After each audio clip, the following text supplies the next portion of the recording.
अब हम देखते हैं ओल्ड एंड न्यू रिलीजन्स, नए और पुराने जो धर्म रहे, मजहब रहे, उनके बारे में।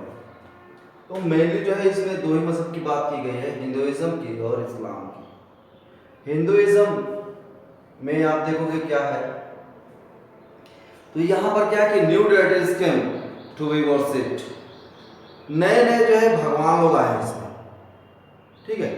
अब ये नए भगवान कैसे आए, तो है क्या कि जब फॉरेस्ट को साफ किया था और फॉरेस्ट ट्रुप आए, जब उनको जोड़ा गया तो उनके साथ जिस देवी देवता को वो पूजते थे, उनके जंगल में जो भगवान थे वो भी उनके साथ आए, तो वो उनके साथ वाले जो भगवान थे वो हमारे भी भगवान बन गए। तो इस तरीके से जब हमने उनको मर्ज किया तो उनके ईश्वर भी मर्ज किए कर लिए गए, ठीक है। तो इससे नए नए जो है वो डायटीज बने। फिर एक जो है इम्पोर्टेंट फीचर ये रहा कि हिंदुइज्म में मंदिर बनाए गए। मंदिर बनाने का काम वैसे तो ज़्यादातर राजा रानी ने किया, लेकिन कहीं कहीं पर हम देखते हैं कि जो गिल्ड थे, व्यापारियों का जो समूह था, श्रेणियां थी, इन लोगों ने भी मंदिर बनवाए, ठीक है। और क्या है, यहां पर आप देखोगे तो मिडाइवल एरा में बात करें हम, जब 8वीं सदी के बाद से या उसके थोड़ा सा पहले गुप्ता पीरियड की बात करें तो उसी टाइम से ब्राह्मणों का जो है वर्चस्व बढ़ा, ब्राह्मण और पुजारी वर्ग। तो ब्राह्मण और पुजारी वर्ग का इसका सम्मान बढ़ गया समाज में। तो जब सम्मान बढ़ेगा तो क्या है, राजा जो है इसको टैक्स फ्री लैंड देगा, ब्राह्मणीय गांव, ऐसे गांव दान में दिए जाएंगे ब्राह्मणों को जिनसे टैक्स न लिया जाए, ठीक है। तो ये काम, इससे जो है ब्राह्मणों का सम्मान बढ़ा, रूलर्स खुद भी उनका सम्मान करते थे। और इसकी वजह से जहां पर भी ये चीजें आएंगी और आदमी के अंदर थोड़ा सा भी ईगो आ गया ना, तो क्या है कि चीजें फिर बर्बाद हो जाती हैं। और वही चीजें हुई, और इन्होंने जो अपनी एक हेजेमोनी दिखानी शुरू की। तो इसका जो है जो प्रतिक्रिया हुआ, जो रिएक्शन हुआ सोसाइटी की तरफ से, वो हुआ भक्ति मूवमेंट के रूप में। और 8वीं सदी के आसपास से ही हम देखते हैं तो क्या है कि कुछ 7वीं 8वीं सदी, ठीक है, उसी के आसपास से कुछ जो है भक्ति संत होते हैं, वो जो है इनका अपोज करते हैं। साउथ इंडिया में आपको मिलेंगे अलवार और नैनार। अलवार जो है वैष्णव संत थे और नैनार जो है शैव संत थे। तो इन संतों ने जो है इनका जो था कि भाई इनकी जो मोनोपोली है, हेजिमोनी है, जो वर्चस्व है, उसको जो है उन्होंने चुनौती दी और कहा कि ईश्वर जो है प्रेम का भूखा है, जो ईश्वर से जितना प्रेम करेगा ईश्वर भी उससे उतना ही प्रेम करेगा। तो ये जो है कुछ कोर आइडियाज है भक्ति मूवमेंट के, ठीक है। इसके बाद से हम देखते हैं जैसे ये चीजें आएंगी तो क्या है कि लोगों के बीच एक्सेप्टेंस बढ़ जाएगा। जातियों को लेकर के जो हेट था, जो छोटे बड़े की बात थी, वो चीजें जैसे ही रिमूव होगा, जैसे ही भक्ति आएगी तो भक्ति इन चीजों को हटा देगी। जैसे आप देखेंगे कबीर जो है वो बेटे हैं किसके, नीरू नीमा के, नीरू और नीमा जुलाहा दंपति, उनके बेटे हैं। स्वामी रामानंद जो है वो रामानंद जी उनको अपना शिष्य बनाएंगे। उनके शिष्यों में रायदास भी हैं जो चर्मकार हैं, चमार हैं, ठीक ना, धन्ना सेना, ठीक है, उसमें कसाई भी है, नाई भी है। तो हर तरीके के लोग हैं। मतलब कि जो जाति व्यवस्था थी उनका इन लोगों ने जो उसमें रूढ़ियां आ गई थी, जो आडंबर आ गया था, उसका विरोध किया, उसको हटाने का काम किया, सफाई का काम किया। इसके बाद से दूसरा जो मजहब है वो इस्लाम है, जो हमारे वहां कैसे आया, हमारे वहां आया हम देखते हैं तो शुरू में सिंधु बंधु तक जो है दाहिर के टाइम पे, टीरियस के टाइम पे हमला हुआ था, मीर कासिम आए थे। लेकिन जब मोहम्मद गोरी आए तो गोरी के बाद से इसका इन्फ्लुएंस ज़्यादा रहा, क्योंकि गोरी के बाद जो है उन्होंने जो गवर्नर रखा उसने शासन किया, मामलुक डायनेस्टी इस्टेब्लिश किया यहाँ पे। और उसके बाद से हम देखते हैं खिलजियों के बाद से फिर तुगलकों के बाद से फिर सैयदों के बाद फिर लोधी, ठीक है, उसके बाद से फिर मुगल। तो 18वीं सदी तक ये लोग रहे। तो इनका भी इन्फ्लुएंस, और ये चूंकि इस्लाम को स्वीकार करने वाले लोग थे, इस्लामिक लोग थे, मुसलमान लोग थे, इस वजह से जो है हम पाते हैं कि ये जो है यहाँ पर इस्लाम की बयात लेके आए। और इस्लाम में क्या है, तो एक तो नया नया धर्म पैदा हुआ था ये, ठीक है, और यह जो है एक ईश्वर में विश्वास करने वाला मजहब है, ठीक है, सोच है। इसमें क्या है कि इसके जो प्रोफेट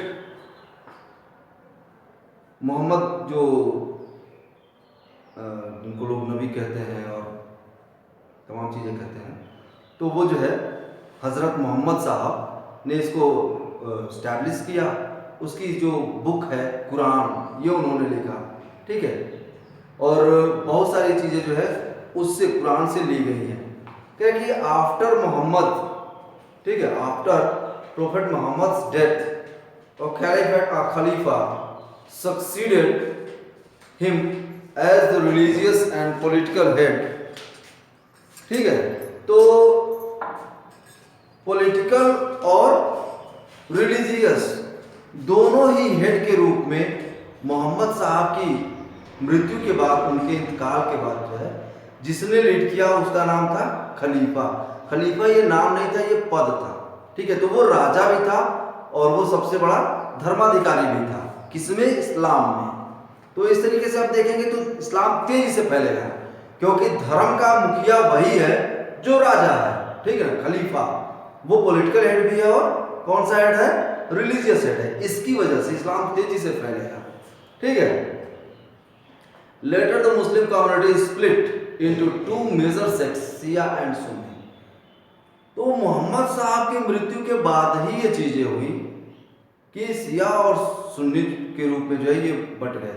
शिया जो है वो कौन हो गए, जो मोहम्मद साहब के जो दामाद थे उनको मानते थे कि ये सक्सेसर हैं उनके, और सुन्नी वो लोग हुए जिन्होंने माना कि नहीं, जो उनके शिष्य थे वो जो है सक्सेसर हैं उनके उत्तराधिकारी वो हैं, वो सुन्नी लोग हो गए, ठीक है। इस तरीके से ये स्प्लिट हो गया मुस्लिम कम्युनिटी में, ठीक है। आगे है, the Shia Muslims believe the prophet's Mohammad son in law Ali was the legitimate leader of Muslim community.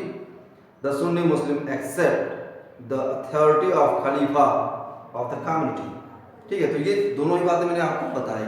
इसके बाद से thinking about the time and historical period. तो टाइम के बारे में, मतलब ये किस तरीके से मिडाइवल हो गया, किस तरीके से एंशिएंट हो गया और कैसे जो है मॉडर्न हो गया। तो हम देखते हैं कि जब भी फ्यूडलिज्म आएगा, फ्यूडलिज्म मतलब सामंतवाद। अब जब हम इसको कंपेयर करते हैं यूरोप के साथ, तो यूरोप का सामंतवाद आपको अलग दिखेगा, इंडिया का अलग दिखेगा, क्योंकि सामंतवाद की शुरुआत अगर हम देखें तो सातवाहनों के बाद से ही और सातवाहनों से ही शुरू हो जाता है। गुप्ता पीरियड में ये काफी दिखेगा, डिसेंट्रलाइजेशन ऑफ पॉलिटिकल पावर ये रहा, ठीक है। और वही चीजें जो है आगे आएंगे। फिर जैसे गुप्ता पीरियड के बाद से आप देखेंगे तो जैसे हर्ष वगैरह का टाइम आएगा तो ये सामंत नहीं उतना रखेंगे, ठीक है। तो यहाँ से जो है चीजें फिर थोड़ी सी चेंज दिखती है। फिर आप जैसे ही आएंगे तो फिर सामंत आपको जो है 8वीं सदी में दिखने लगते हैं, ठीक है। हिंदू राजा हैं, उनके सामंत हैं। ऐसे ही मुस्लिम जो हमारे शासक है, सुल्तान लोग, तो सुल्तानों के भी आप देखेंगे तो उनके इक़्तिदार हैं, उनके जो है मनसबदार हैं, जागीरदार हैं। तो ये कहीं ना कहीं फ्यूडलिज्म जो है व्यवस्था लाई गई अपने वहाँ। लेकिन जिस तरीके का शोषण यूरोप में होता था वैसा अपने वहाँ नहीं था। इसीलिए हम देखते हैं कि जो मिडाइवल एरा माना जाता है अकॉर्डिंग टू यूरोप, ये अंधकार का युग रहा। लेकिन इंडिया में इस एरा में भी आप पाएंगे कि यहाँ पर नई नई टेक्नोलॉजी और नई नई चीज़ें, मतलब डेवलपमेंट हो रहा था, ठीक है। तो थोड़ा सा मतलब टाइम के अकॉर्डिंग ही हम देखते हैं कि इस टाइम के बाद से रिजीम्स थोड़ी सी चेंज हो गई, उनका वर्किंग वे थोड़ा सा चेंज हो गया। तो इसलिए मान लेते हैं हम वहाँ से कि ठीक है, चलो 8वीं सदी से लेकर के और 18वीं सदी तक, ये जो 10 सदियाँ हैं, इसके बीच जो है 10-11, तो ये जो है टाइम हो जाएगा कौन सा, ये टाइम हो जाएगा मिडाइवल एरा का, ठीक है। तो ये चीज़ें रही। अब कुछ और चीज़ें भी हैं, जैसे जेम्स मिल की बुक है हिस्ट्री ऑफ ब्रिटिश इंडिया। तो ब्रिटिश इंडिया में उन्होंने जो है जो डिवाइड किया है इसको, तो उसको उन्होंने जो है एंशिएंट इंडिया को बताया कि ये हिंदू मतलब शासन का टाइम रहा। उसके बाद से मिडाइवल को उन्होंने जो है कहा है कि ये मुस्लिम शासकों का समय रहा है, ठीक है। लेकिन वही मिडाइवल में हम देखते हैं कि 1192 तक जो है हिंदू शासक रहे। उसके बाद जो है इस्लाम के शासक आए हैं, ठीक है, सल्तनत काल और मुगल काल उसके बाद का है, ठीक है। साथ ही साथ आप पाएंगे कि बाबर के टाइम में जो राजपूताना है, राजपूताना में उनसे लड़ाई लड़ा कौन? राणा सांगा ने। इब्राहिम लोदी के साथ लड़ाई लड़ा कौन? राणा सांगा ने। मतलब कि दोनों एक साथ एग्जिस्ट करते थे, मतलब को एग्जिस्टेंस ऑफ बोथ रिलीजन ये था अपने वहां, ठीक है। दोनों ही धर्म के शासक थे, हिंदू भी थे और मुस्लिम भी थे। साउथ इंडिया में बाबर बात करता है विजयनगर साम्राज्य की, और वहां के शासक जो थे कृष्णदेवराय, उनका भी वो जो है जिक्र करता है बाबर। तो हम पाते हैं कि जो जेम्स मिल था कहीं ना कहीं उसकी जो चीजें थी वो सही नहीं थी, उसने जो लिखा अपने बुक में, ठीक है। जब आप 8th में जाओगे तो ये चीजें आपको मिलेंगी वहां पे कि क्या प्रॉब्लम्स थी उनके, ठीक है। तो ये चीजें रही। फिर अबाउट मिडाइवल पीरियड, तो जो मिडाइवल के बारे में मैंने बताया आपको कि ये 8वीं से लेकर के 18वीं सदी तक रही थी, ठीक है। तो यहाँ पर हमारा ये फर्स्ट चैप्टर जो है वो हिस्ट्री का कंप्लीट हो जाता है। और इससे जुड़े हुए कोई भी डाउट हो आपको तो आप जो है जरूर पूछिएगा हमसे, ठीक है।